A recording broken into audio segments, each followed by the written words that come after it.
আসসালামু আলাইকুম আপু ভাইয়ারা, কি অবস্থা সবার? আশা করি সবাই ভালো আছো। আল্লাহর রহমতে আমিও অনেক বেশি ভালো আছি।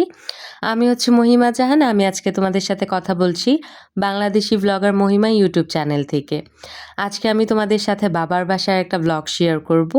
তো বাবার বাসায় সকাল থেকে রাত পর্যন্ত কি করলাম সেগুলোই আমি আজকে তোমাদের সাথে শেয়ার করব। আশা করি তোমাদের কাছে এই ব্লগটা অনেক বেশি ভালো লাগবে। শেষ পর্যন্ত সবাই থেকো আমার সাথে। তাহলে চলো সকাল থেকেই ব্লগটা শুরু করা যাক। তো সকালবেলা উঠেই হচ্ছে এখানে আমি চা বানিয়ে নিচ্ছিলাম।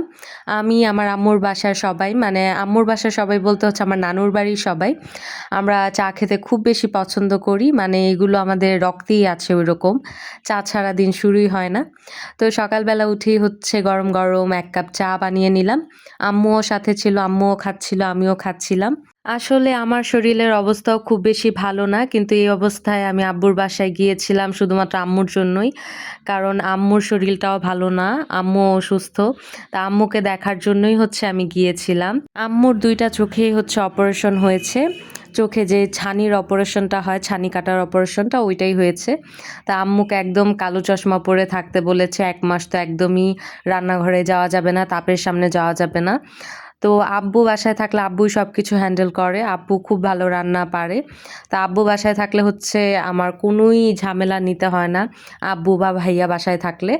কিন্তু দেখা যায় যে আব্বুও একটু কাজে বাইরে ছিল।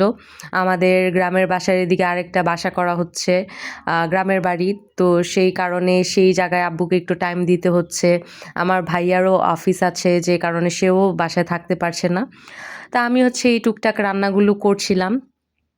না হয় সত্যি কথা বলতে আমি আমার বাবার বাসায় কখনো ওইভাবে রান্নাবান্না করিইনি সত্যি কথা বলতে গেলে।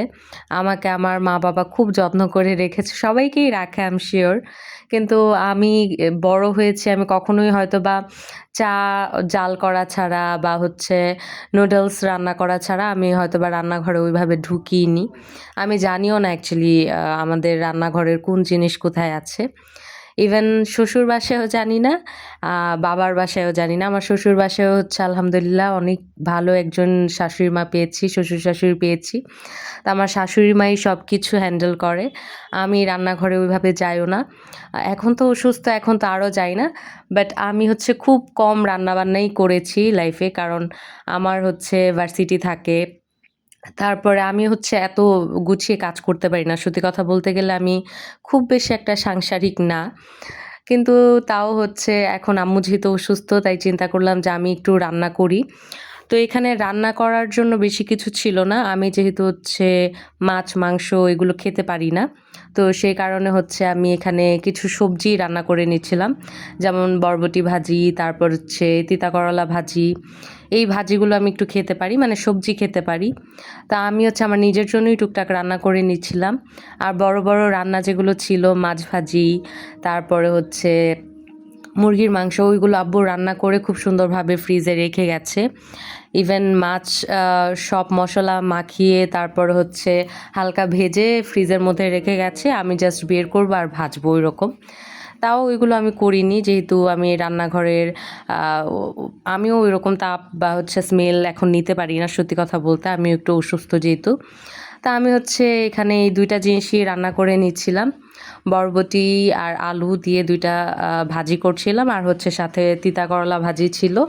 এখানে অনেকের মনেই প্রশ্ন আসতে পারে যে আমি এভাবে বরবটি বা আলু ভাজি করছি কেন?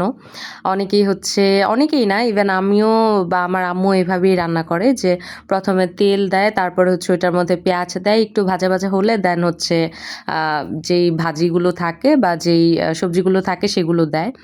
কিন্তু আমি যেহেতু একদমই টায়ার্ড ছিলাম আর এগুলো পারছিলামও না, আমি শুধুমাত্র একটু বসিয়ে নাড়া দিয়ে আমি হচ্ছে চলে যাচ্ছিলাম রান্নাঘর থেকে।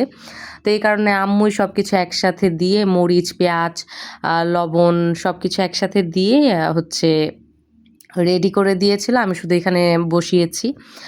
আর এই যে বললাম যে আমি আমার রান্নাঘরে কি আছে না আছে আমি জানি না আম্মুর রান্নাঘরে। তো আমি হচ্ছে এই ফ্রাই প্যানটার ঢাকনাই পাচ্ছিলাম না। তো যেহেতু আম্মু ওই জায়গায় আবার রুম ঝাড়ু দিচ্ছিল। তো আমি চিন্তা করলাম আর আম্মুকে প্যারা না দিয়ে আমি হচ্ছে এই ছোট্ট ঢাকনাটা দিয়েই ঢেকে দিই। দুপুরে এগুলো টুকটাক আমরা খাওয়া-দাওয়া করলাম। আর বিকালের দিকে হচ্ছে আবার আমি রং চা বানিয়েছিলাম। কারণ আমার ঠান্ডার অনেক বেশি প্রবলেম হচ্ছিল আর এই টাইমটাতে ঠান্ডা লাগা একদমই ভালো না। তো সেই কারণে আম্মু হচ্ছে আমাকে একটু লেবু চা বানিয়ে দিয়েছিল। তো এখানে আম্মুই হচ্ছে সব কিছু ঠিকঠাক করছিল, আমি শুধুমাত্র একটু ক্লিপ নিচ্ছিলাম। আমার মনে হয় যে লেবু চাটা মানে একদম প্লেন রং চা খাওয়ার থেকে লেবু চাটা আমার কাছে বেশি ভালো লাগে। তাই আমি কখনোই ওরকম একবারে প্লেন রং চা খাই না বা আমি পছন্দ করি না। তো আমি হচ্ছে সে কারণে হচ্ছে এখানে একটু লেবু ইউজ করছিলাম।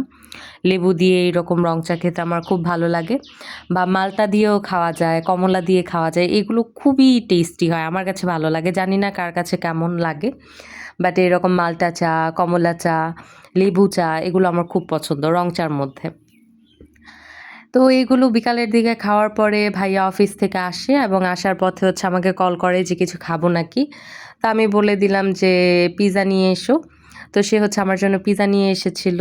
তো আমার হচ্ছে এগুলো খাওয়া নিষেধ, মানে বাইরের জিনিস খাওয়া একদমই নিষেধ। তা আম্মু বলল যে ঠিক আছে, তুমি যেহেতু কিছুই খেতে পারছো না, তো অন্ততপক্ষে যেটা খেতে পারো ওইটা একটু খাও। তো এই পিৎজাটার মধ্যে হচ্ছে যে মাংসগুলো ইউজ করা হয়েছে, মুরগির মাংস, ওইগুলো হচ্ছে একদম হালকা মসলা দিয়ে ভাজা। যে কারণে হচ্ছে এত স্মেলও লাগেনি, আমি খেতে পেরেছি। আর আমার পিৎজা এমনিতেও পছন্দ, বাইরের খাবার খুব পছন্দ, তাই হচ্ছে আমি খেতে পেরেছি। তারপরে রাতের দিকে হচ্ছে আমাদের ৩ তালায়, মানে আমাদের উপরের তালায় একজন ছোট্ট আপু থাকে, তার বার্থডে ছিল।